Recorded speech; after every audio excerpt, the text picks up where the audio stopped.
सांझ का समय था। रतनपुर के राजा रतन सिंह शिकार करके लौट रहे थे।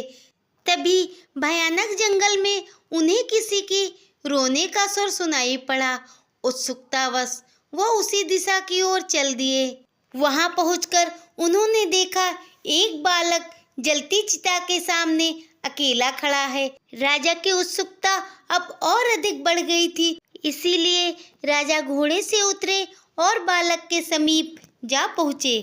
वो बालक रो रो के कह रहा था, माँ, मैं आपकी सौगंध खा के कहता हूँ, मैं आपके सपनों को पूरा करूँगा और खूब धनवान व्यक्ति बनूंगा। राजा उसके एकदम समीप पहुँच गए और पूछा, बालक, तुम कौन हो और यहाँ अकेले क्या कर रहे हो? इस तरह राजा को पास में देखकर वो बालक घबरा गया था। राजा ने कहा, मैं यहाँ का राजा हूँ, तुम मुझसे बिल्कुल मत घबराओ और बताओ, क्या मैं ये जान सकता हूँ कि तुम कौन हो और इस बेआवान जंगल में अकेले क्यों हो? क्या तुम्हारे अन्य रिश्तेदार नहीं हैं?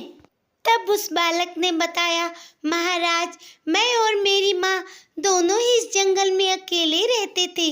मरने से पहले मेरी माँ ने बताया था, मेरे दादाजी एक जमींदार थे, वो बहुत ही धनवान थे।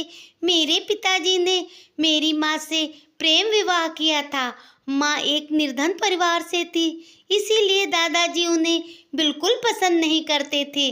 विवाह के 6 माह ही हुए थे, तभी अचानक बाग में टहलते समय एक सांप ने मेरे पिताजी को डस लिया था। इस बात पे दादाजी और अधिक क्रोधित हो गए। उन्होंने मेरी माँ को अपशुगनी कहा और फिर उन्हें घर से निकाल दिया। उन दिनों माँ गर्भवती थी, मगर ये बात किसी को भी नहीं पता थी। घर से निकाले जाने के बाद माँ जंगल में आ गई थी और फिर यहीं झोपड़ी बना के रहने लगी थी। कुछ महीने बाद मेरा जन्म हुआ, तब से हम माँ बेटा इसी जंगल में रहते हैं। माँ को इस बात का बड़ा ही दुख था कि वो एक निर्धन परिवार में जन्मी थी। माँ कहती थी, अगर वो धनवान होती तो शायद उनकी ये दशा ना होती। इसीलिए वो मुझसे कहती थी, बेटा, तुम खूब पढ़ाई लिखाई करना और एक दिन धनी इंसान बनना। उस बालक की बातें सुन के महाराज बहुत अधिक दुखी हुए। उन्होंने उससे कहा, बेटा, इस जंगल में रह के तुम कैसे शिक्षा दीक्षा पूर्ण करोगे और कैसे धनवान इंसान बनोगे? क्यों ना तुम मेरे साथ महल चलो, मैं तुम्हें वहाँ शिक्षा दीक्षा दिलवाऊंगा। राजा की बात सुनकर बालक बहुत ही प्रसन्न हुआ, इसीलिए वो महाराज के साथ चलने के लिए सहर्ष तैयार हो गया। राजा उसको लेकर अपने महल में आए और रानी से बोले, महारानी जी, ये माधव है, आज से हमारे साथ ही महल में रहकर शिक्षा दीक्षा ग्रहण करेगा। आज से तुम्हारी छत्र छाया में पलेगा। जैसे राजकुमार व राजकुमारी को तुम रखती हो, इसी तरह इसे भी तुम अपना बालक समझकर रखना। जी महाराज, जैसी आपकी इच्छा। रानी ने ये बात राजा से कह तो दी, मगर अंदर ही अंदर वो सोचने लगी, महाराज भी ना जाने किसे किसे उठा लाते हैं। ये महल है, कोई अनाथालय तो नहीं है, पर वो कर भी क्या सकती थी? राजा की बात का मान भी तो रखना था। रानी मन ही मन सोचने लगी, इस माधव से कैसे छुटकारा पाया जाए। उधर महल में आके माधव बहुत प्रसन्न हुआ।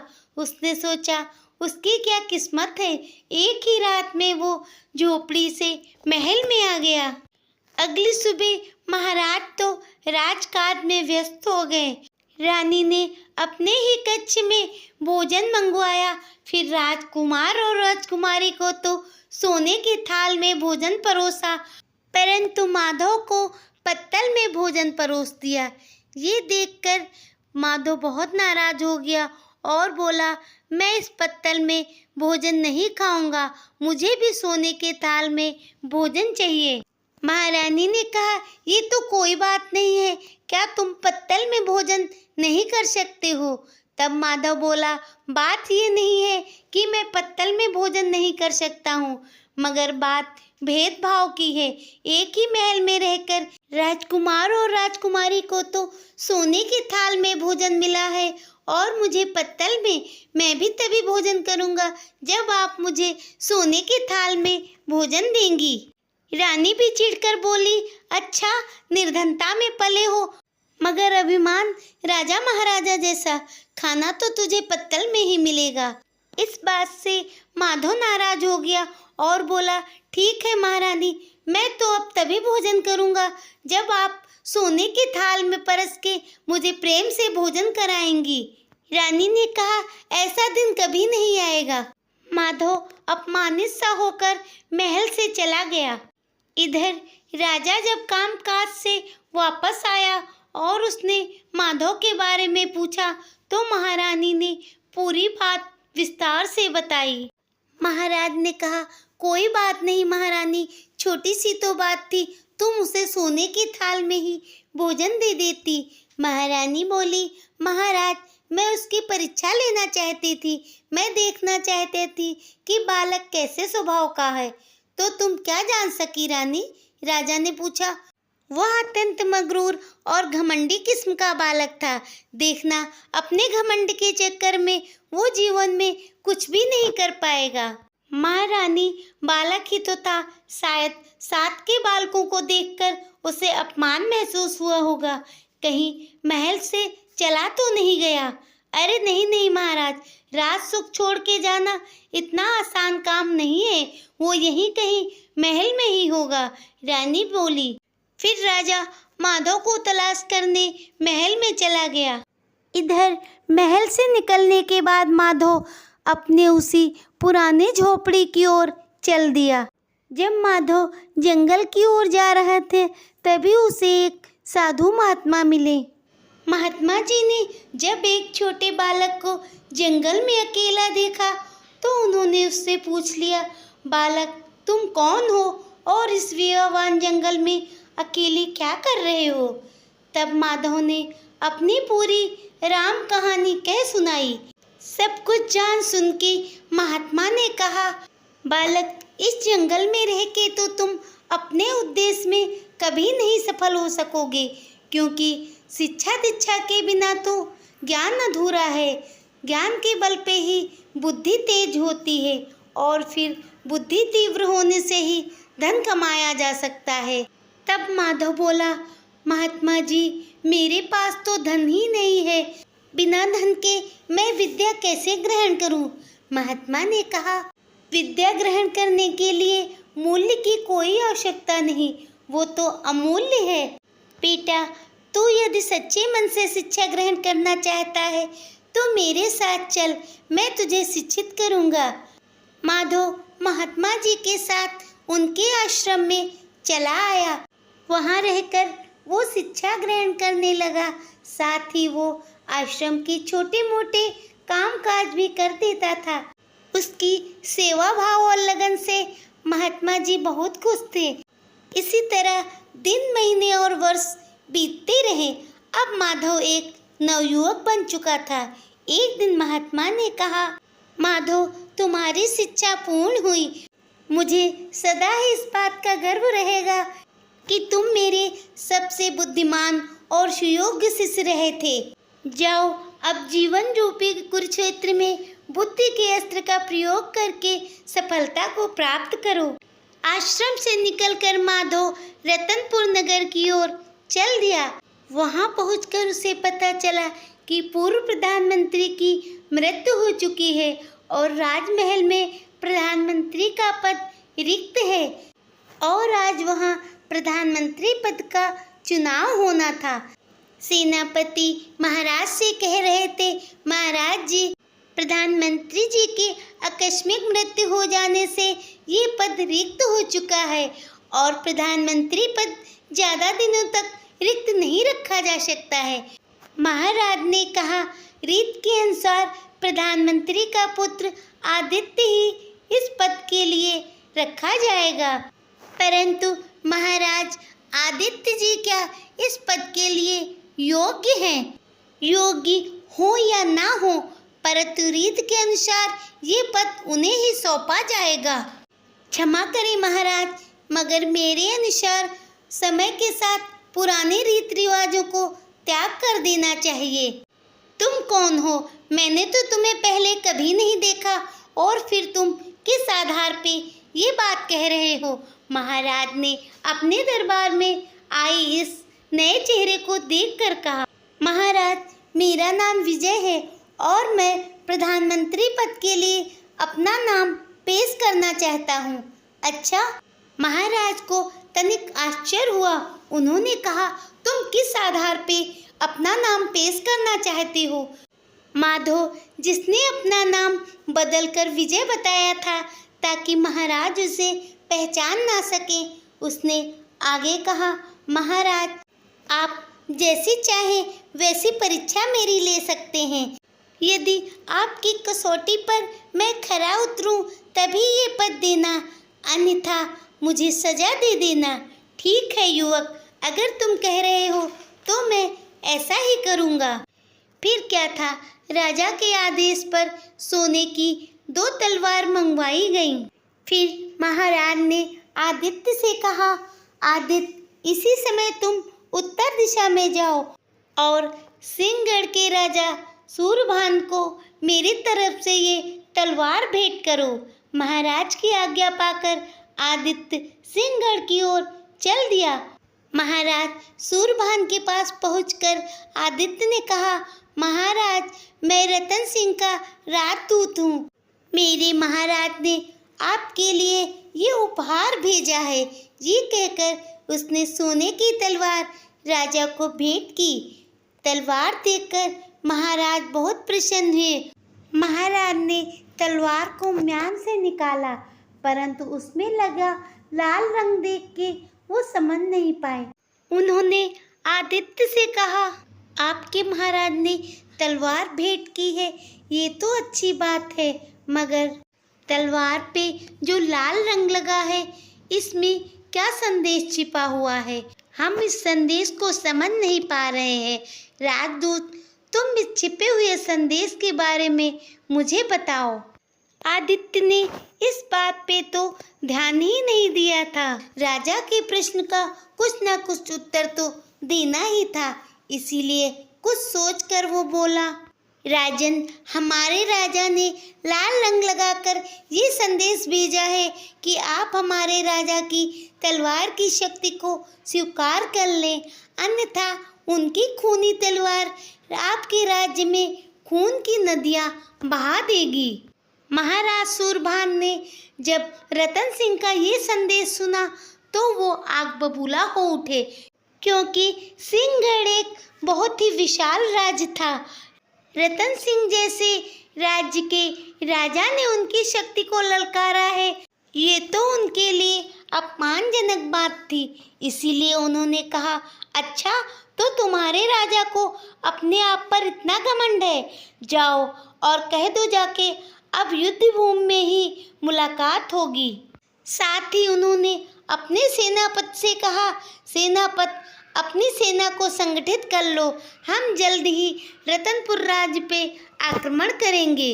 राजा को क्रोध में देखकर आदित्य भयभीत हो गया और वो शीघ्र ही महल से वापस आ गया।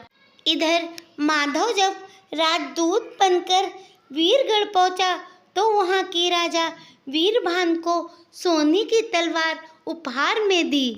वीरभान सोने की तलवार देखकर बहुत ही प्रसन्न हुआ, मगर उसमें लगा लाल रंग उन्हें समझ में नहीं आया। तब उन्होंने माधव से कहा, राजदूत, इस तलवार में लगा लाल रंग किस संदेश को दर्शाता है? आखिर तुम्हारा राजा इस तलवार को भेजकर क्या संदेश देना चाहता है? कुछ पल के लिए तो माधव भी सोच में पड़ गया, परंतु उसने अपनी बुद्धि का उपयोग किया और कहा, महाराज, हमारे राजा आपका बहुत ही सम्मान करते हैं। ये तलवार उसी सम्मान का सूचक है। तलवार पे लाल रंग लगाकर महाराज ने संदेश भेजा है कि वो और उनका राज आपकी मित्रता के लिए खून की एक एक बूंद बहाने को तैयार है। राजा वीरभान बहुत ही प्रसन्न हुआ और कहा, तुम्हारे राजा के तो बहुत ही सुंदर विचार हैं। हमें तुम्हारे राजा की मित्रता स्वीकार है। हम तुम्हारे राजा का हार्दिक धन्यवाद देते हैं और साथ ही मैं भी तुम्हारे राजा का सच्चा मित्र हुआ या तैसी बनने की कोशिश करूँगा। उनके लिए तन मन धन अर्पित करूँगा। साथ ही तुम्हारे राजा के लिए मैं एक सेना की टुकड़ी और कुछ बहुमूल्य उपहार भी दे रहा हूँ। माधव सेना की टुकड़ी और उपहार लेकर राज्य की ओर लौट आया। इधर सिंहगढ़ राज्य की सेना रतनगढ़ के लिए कूच कर चुकी थी। जब आदित्य राजा रतन सिंह के सम्मुख उपस्थित हुआ तो रतन सिंह ने कहा, बताओ, तुमने तलवार पे लगे हुए लाल रंग का क्या अर्थ बताया था? तब उसने महाराज को सारी घटना कह सुनाई। ओह आदित्य, तुम ये क्या कह रहे हो? सिंहगढ़ हमारे राज्य पर आक्रमण करेगा? उसी समय माधव भी राजमहल में आ चुका था। विजय, तुमने वीरपुर के राजा से तलवार पे लगे लाल रंग का क्या अर्थ बताया था? तनिक विस्तार से हमें भी तो बताओ। अभी महाराज माधव से वार्तालाप कर ही रहे थे कि तभी गुप्तचर ने आके संदेश दिया कि महाराज, सिंहगढ़ की विशाल सेना तेजी से हमारे राज्य की ओर बढ़ती आ रही है। ये समाचार सुन के महाराज बहुत ही चिंतित हुए। उन्होंने कहा, सेनापति जी, इतनी जल्दी तो हमारी सेना संगठित भी नहीं हो सकेगी। तब माधव बोला, महाराज आप चिंतित मत होइए, ये समय चिंता करने का नहीं है। आप सेनापति से कहिए कि सेना की एक टुकड़ी लेके ये युद्ध भूमि की ओर कूच करें। इधर वीरपुर के राजा ने आपके लिए उपहार स्वरूप सेना भेजी है। सेना बाहर तैयार खड़ी है। मैं उसे लेकर पीछे से आक्रमण करूंगा। इस तरह अचानक से दो तरफ से जब आक्रमण होगा तो वहां की सेना झेल नहीं पाएगी और हमारी विजय अवश्य होगी। और हुआ भी वही। अचानक से दो तरफ से सेना का आक्रमण हुआ। इससे सेना के पैर उखड़ गए और वो भाग खड़ी हुई। युद्ध में विजय प्राप्त करने के बाद राजा ने आदित्य से कहा, देखा आदित्य, तुम और विजय दोनों एक जैसा संदेश लेकर राजाओं के पास गए थे, मगर तुमने जो संदेश दिया था उससे सिंहगढ़ से हमारे रिश्ते खराब हो गए। उस विशाल राज्य से जिंदगी भर के लिए शत्रुता हो गई। दूसरी तरफ विजय ने अपनी बुद्धिमत्ता से बहुत ही सुंदर संदेश दिया था, जिससे हमारी मित्रता और भी प्रगाढ़ हो गई। अब तो तुम समझ ही गए होगे कि प्रधानमंत्री पद के लिए कौन योग्य है। आदित्य ने कोई जवाब नहीं दिया, चुपचाप सर झुका लिया। फिर राजा ने माधव को प्रधानमंत्री घोषित कर दिया। उसी रात महाराज ने माधव के प्रधानमंत्री बनने के उपलक्ष्य में उसे रात्रि भोज के लिए महल में बुलाया। महारानी ने स्वयं अपने हाथों से चांदी के बर्तनों में उसके लिए भोजन परोसा। माधव ने कहा, महाराज, इस खुशी के अवसर पे मैं सोने के बर्तन में भोजन करना चाहता हूँ। तब माधव के लिए सोने के बर्तनों में भोजन परोसा गया। जब माधव भोजन करने बैठा तब बोला, देखिए महारानी जी, जिस दिन के लिए आपने कभी मना किया था, आखिर वो दिन आ ही गया। महारानी ने उत्सुकतावश देखा और कहा, मैं कुछ समझी नहीं। माधव ने कहा, 15 वर्ष पूर्व एक दिन महाराज एक बालक को अपने साथ लेकर आए थे। तब आपने उसे पत्ते पर भोजन परोसा था, मगर बालक हठी था। उसने सोने के थाल में भोजन करने की बात कही थी और साथ ही उसने ये भी कहा था कि अब वो इस महल में तभी भोजन करेगा जब आप अपने हाथों से सोने के बर्तन में भोजन परोसेंगी। हाँ हाँ, मुझे याद आया, मगर आप ये सब कैसे जानते हैं? तब माधव मुस्कुराया और बोला, वो बालक कोई और नहीं, बल्कि मैं ही था। क्या विजय, वो बालक तुम ही थे? फिर राजा ने महारानी से कहा, देखा महारानी, जिस बालक को आप मगरूर और घमंडी बता रही थी, वो हमारे राज का प्रधानमंत्री है। तब माधव ने कहा, मैं महारानी जी का एहसानमंद रहूँगा। अगर उस दिन वो मुझे तिरस्कृत ना करती तो मेरे अंदर कभी भी ऊंचा उठने की लालसा ना होती। इस तरह अपनी बुद्धिमत्ता और कुशलता से माधव देश का प्रधानमंत्री बनकर कई वर्षों तक कुशलता से कार्यभार संभाला।